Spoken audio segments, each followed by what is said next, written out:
Quanto das coisas que você tem na sua casa agora você compraria de novo, hoje, com o dinheiro no bolso? Pensa nisso por um segundo, porque a resposta vai te incomodar mais do que você imagina. Existem pessoas que enchem a casa de televisão grande, fritadeira nova, academia na varanda, e mesmo assim vivem com um aperto no peito toda segunda-feira quando olham o extrato.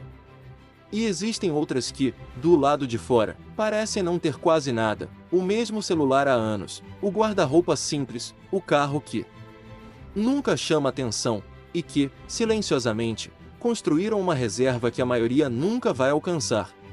A diferença entre essas duas pessoas não está no salário. Não está na sorte, nem numa fórmula secreta de investimento. Está em 10 comportamentos discretos, quase invisíveis, que quem tem dinheiro de verdade pratica todos os dias sem fazer alarde, e que você provavelmente já cruzou várias vezes sem perceber. Talvez você já tenha até visto alguém assim, aquela pessoa que nunca fala sobre quanto ganha, que nunca posta um novo carro, que parece viver na dela, mas que, se você prestasse atenção de verdade, estaria justamente fazendo tudo certo enquanto o resto do mundo corre atrás de aparência. A riqueza real quase nunca é ruidosa. Ela é silenciosa, quase invisível, e por isso mesmo é tão difícil de reconhecer, inclusive em você. Porque é bem possível que, sem perceber, você já esteja fazendo algumas dessas coisas. E também é possível que esteja, sem saber, sabotando exatamente o comportamento que te levaria para esse outro lado da história. Antes de te mostrar os 10, preciso te explicar por que essa riqueza escolhe ser invisível, e por que isso muda completamente a forma como você deveria olhar para a próxima compra que for fazer. Se o que eu contei até aqui já fez sentido para você, ou se você se pegou pensando em alguém, ou até em você mesmo, enquanto ouvia isso, deixa o like aqui embaixo. Não custa nada para você, mas ajuda muito mais gente a encontrar esse vídeo e começar a enxergar dinheiro de um jeito diferente, do jeito que a gente vem construindo aqui juntos. E já aproveita e comenta, qual desses dois lados da história parece mais com a sua vida hoje? Você se sente mais como quem enche a casa de coisas e vive apertado, ou como quem vive simples mas dorme tranquilo? Não tem resposta certa nem errada, eu leio todos os comentários, e é sempre nessas histórias reais que esse canal encontra os próximos temas para explorar. Se você chegou até aqui e ainda não é inscrito, essa é a hora. Esse canal existe para te mostrar que dinheiro não precisa ser sobre privação, nem sobre aparência, precisa ser sobre liberdade de verdade, aquela que você só sente quando entende o que está por trás de cada escolha financeira que faz. Se isso é algo que você quer continuar construindo comigo, se inscreve agora, porque toda semana a gente destrincha um comportamento, uma regra, um hábito invisível que separa quem só parece estar bem de quem realmente está. E o que vem agora é exatamente sobre isso, por que a riqueza de verdade escolhe não aparecer, e o que isso revela sobre cada compra que você já fez. Existe uma pergunta que quase ninguém se faz, e que muda completamente a forma como você olha para sua própria vida financeira. Por que será que as pessoas que realmente têm dinheiro guardado são, na maioria das vezes, as que menos aparentam? Não é coincidência. E também não é timidez, nem falta de vontade de aproveitar o que ganham. É uma consequência direta de como o dinheiro de verdade se comporta quando ninguém está filmando, quando ninguém está postando, quando a única plateia é o próprio extrato bancário no fim do mês. A ostentação, no fundo, é uma forma de comunicação. Ela existe para ser vista, para dizer alguma coisa para quem está olhando: eu cheguei, eu consegui, eu sou capaz. O problema é que comunicação tem custo, e esse custo, quando pago repetidamente, drena exatamente o dinheiro que poderia estar construindo a segurança que a ostentação finge representar.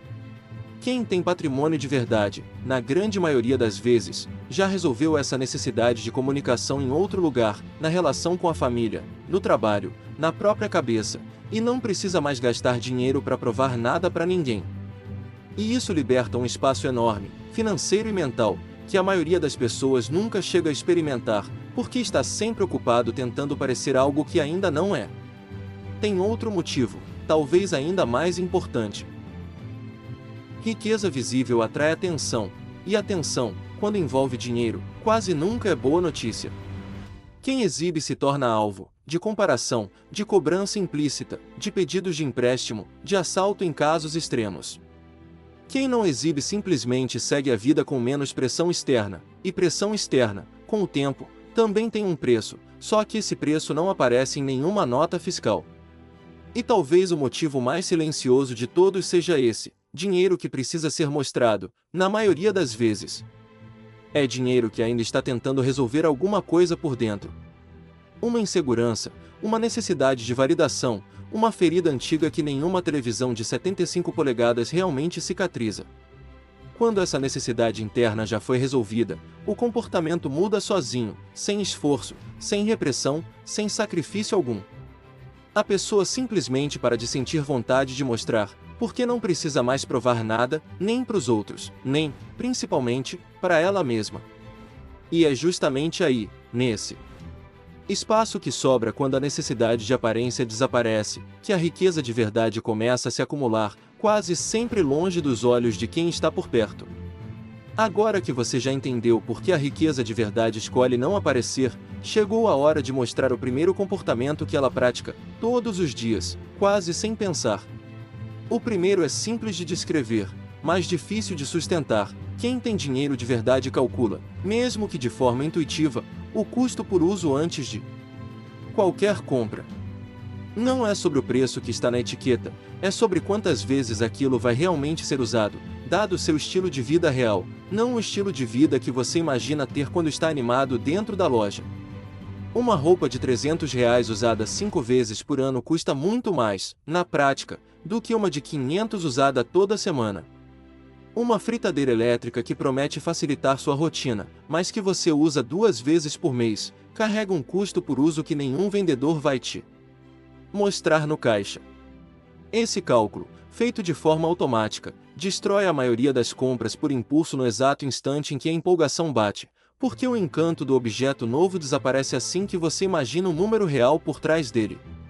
O segundo comportamento anda de mãos dadas com o primeiro. Essas pessoas nunca trocam algo que ainda funciona só por tédio. E aqui mora um dos maiores vilões silenciosos das finanças pessoais: a palavra quebrado foi redefinida, sem que a maioria perceba, pelo próprio mercado. O celular que funciona perfeitamente, mas tem uma câmera levemente melhor no modelo novo. A televisão é impecável, mas com um preto um pouco mais profundo na versão mais recente. O carro que nunca deu problema, mas que ficou feio depois que o vizinho trocou o dele. Nada disso é estar quebrado. Isso é tédio disfarçado de necessidade, e tédio, ao contrário de um produto realmente danificado, não deveria custar dinheiro nenhum. Quem pratica esse comportamento sabe diferenciar com clareza o que é desgaste real do que é apenas vontade de novidade, e essa distinção, sozinha, ao longo de uma vida inteira, já é responsável por uma diferença de patrimônio que chega facilmente a dezenas de milhares de reais, sem nenhum sacrifício drástico envolvido. Só uma pergunta honesta feita no momento certo, antes de qualquer cartão ser passado. Até aqui, pode parecer que estamos falando só sobre disciplina, sobre força de vontade, sobre resistir à tentação, mas essa leitura está incompleta, e é exatamente aí que a maioria das pessoas se perde tentando copiar esses comportamentos sem entender a raiz deles. Ninguém sustenta esse tipo de escolha, por anos, usando apenas disciplina. Disciplina cansa, disciplina falha em dias ruins, disciplina exige energia que nem sempre está disponível. O que realmente sustenta esses comportamentos é outra coisa, muito mais silenciosa. Essas pessoas, em algum momento, pararam e definiram, com clareza, o que era suficiente para elas. Não o que a sociedade considera suficiente, não o que a vizinhança espera, não o que as redes sociais insinuam que deveria ser o mínimo aceitável, mas o que, genuinamente, dentro da própria vida, representa conforto real. E esse é o ponto que muda tudo. Quando você não define o que é suficiente, cada aumento de salário, cada bônus, cada dinheiro extra que entra automaticamente sobe o padrão de vida na mesma proporção, e a sensação de nunca ter o bastante simplesmente nunca vai embora, não importa quanto você ganhe. É por isso que existe gente ganhando 15 mil reais tão apertada quanto gente ganhando 4 mil. A angústia financeira, na maioria das vezes, tem muito menos a ver com o valor absoluto que entra na conta e muito mais com essa ausência de um teto definido. Quem em prática os comportamentos que estamos mostrando aqui já resolveu essa equação internamente, e o resultado disso é libertador. O dinheiro que excede o suficiente já definido não vira mais uma nova coisa para comprar. Ele vira margem, vira investimento, vira liberdade acumulando silenciosamente enquanto a vida segue. E tem uma parte emocional nisso que quase ninguém fala abertamente. Definir o que é suficiente exige encarar de frente o motivo pelo qual você quer mais do que já tem. Às vezes é insegurança. Às vezes é comparação social. Às vezes é uma ferida antiga que nenhuma compra realmente resolve, só anestesia por um tempo curto, até a próxima necessidade aparecer disfarçada de desejo. O terceiro comportamento é um dos mais simples de descrever e um dos mais difíceis de praticar num mundo movido a redes sociais. Quem tem dinheiro de verdade quase nunca fala sobre quanto ganha, quanto gastou, quanto investiu. Não porque tenha vergonha, e não porque esteja escondendo algo ilegal ou vergonhoso, mas porque entendeu, em algum momento, que falar sobre dinheiro publicamente convida a comparação, convida a julgamento, convida a pedidos, convida a uma tensão que raramente traz algum benefício real de volta. Existe uma tranquilidade enorme em manter esse tipo de informação só entre você e quem realmente precisa saber, o parceiro, talvez um contador, no máximo um consultor de confiança. Essa discrição não é frieza, é proteção, tanto financeira quanto emocional. O quarto comportamento anda lado a lado com esse. Essas pessoas raramente postam suas conquistas financeiras. Não existe história do carro novo, não existe foto da viagem cara com a legenda insinuando sucesso, não existe aquele post sutil sobre trabalho duro compensando.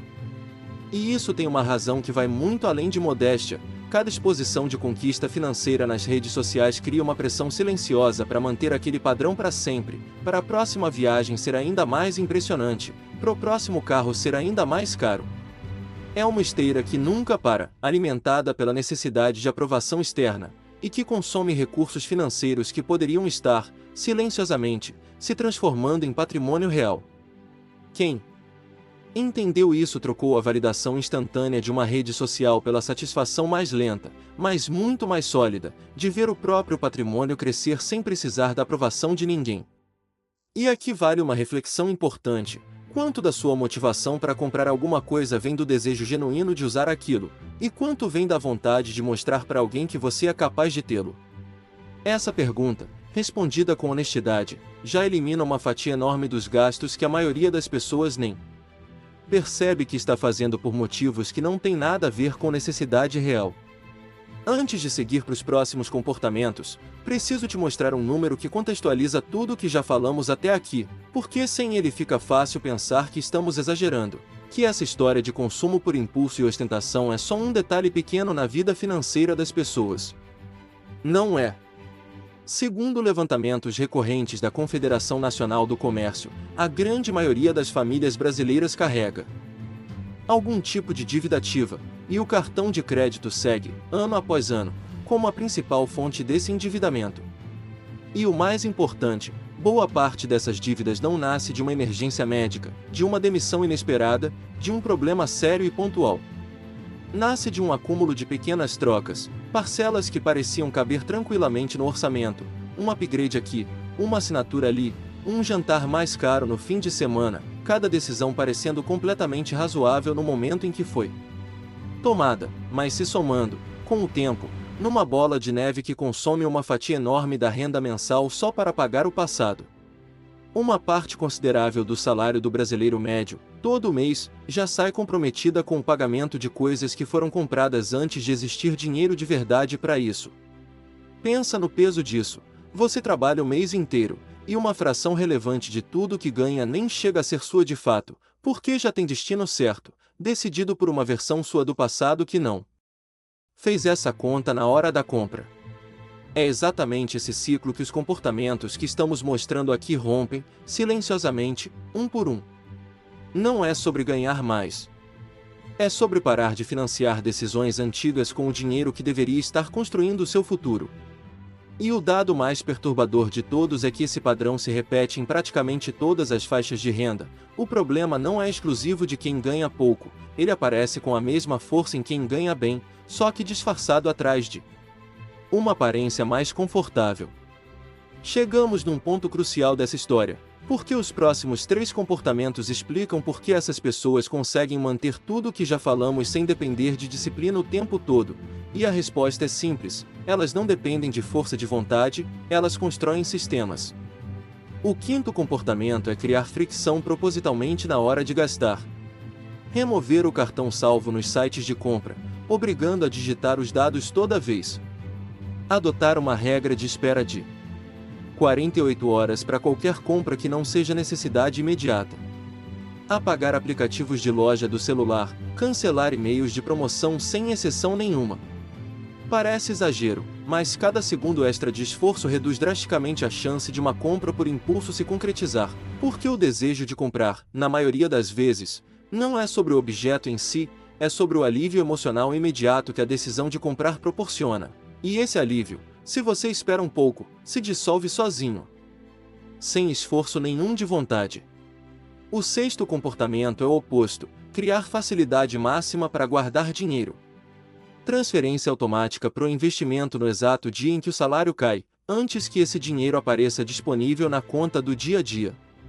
Tratar o investimento como uma conta fixa, com data e valor certos, do mesmo jeito que se trata aluguel ou internet, nunca como uma sobra que se der vai acontecer no fim do mês.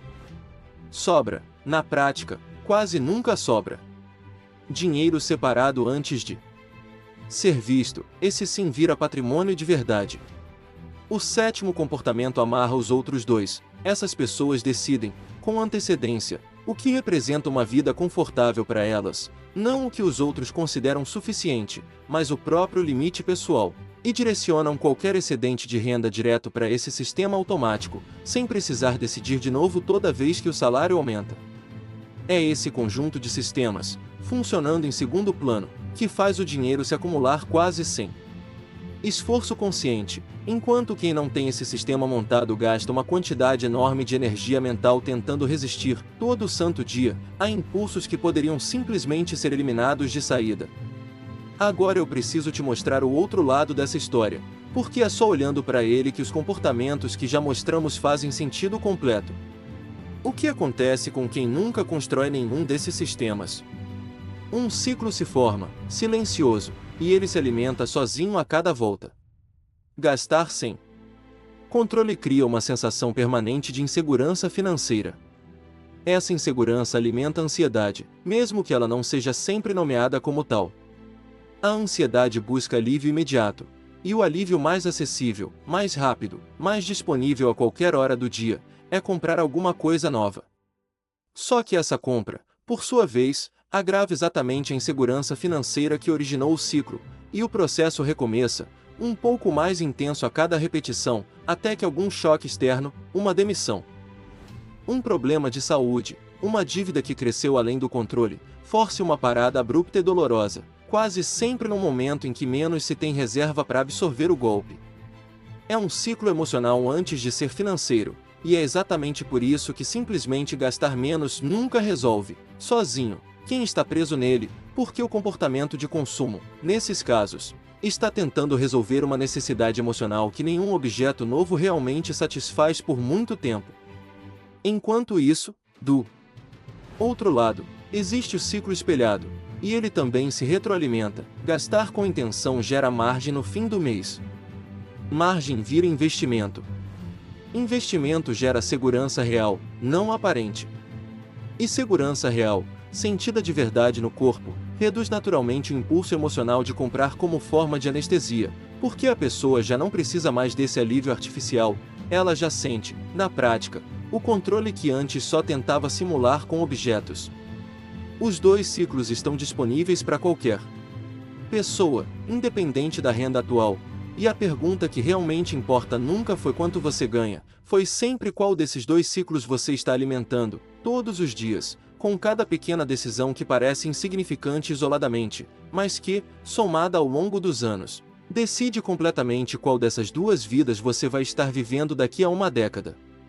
Chegamos aos 3 últimos comportamentos, e eles são os mais profundos de todos, porque não são mais sobre técnica ou sistema, são sobre a forma como essas pessoas enxergam o próprio conceito de riqueza. O 8º comportamento é medir riqueza pela liberdade de escolha, nunca pelo que foi acumulado. A pergunta que quem tem dinheiro de verdade faz não é quanto eu tenho guardado, é o que eu consigo escolher hoje que outra pessoa, na minha posição, não conseguiria.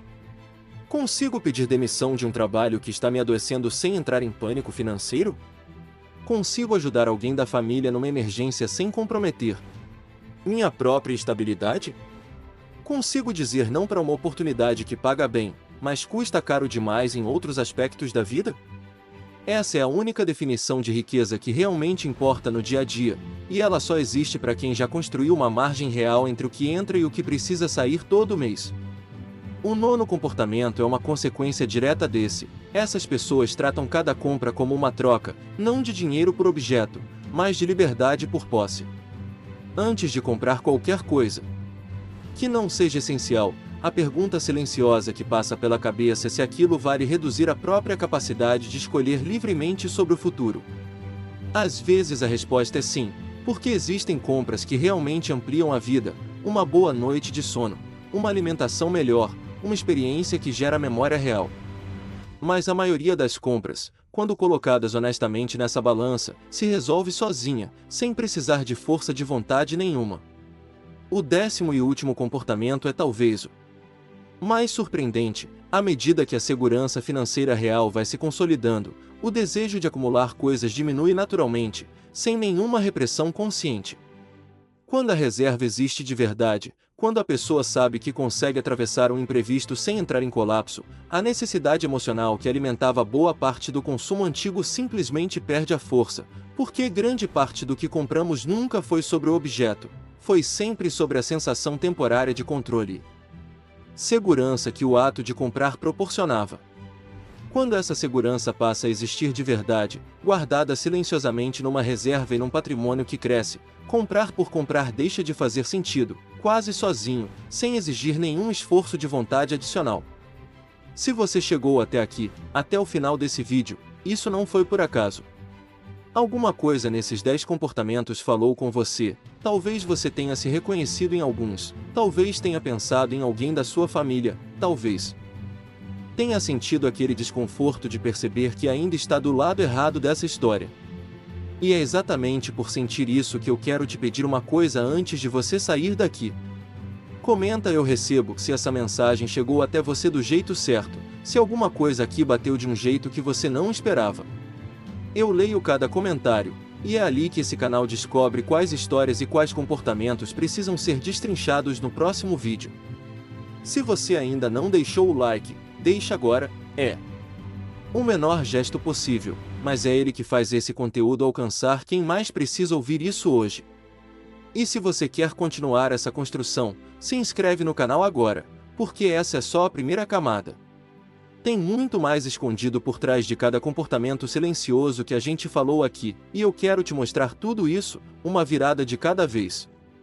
Inclusive, se você quer entender exatamente por que gente que ganha menos termina com mais dinheiro guardado do que gente que ganha o dobro, o próximo vídeo que está na tela agora mesmo mostra isso do início ao fim. Clica ali, continua nessa jornada comigo, porque entender isso pode ser a virada que sua relação com dinheiro estava precisando.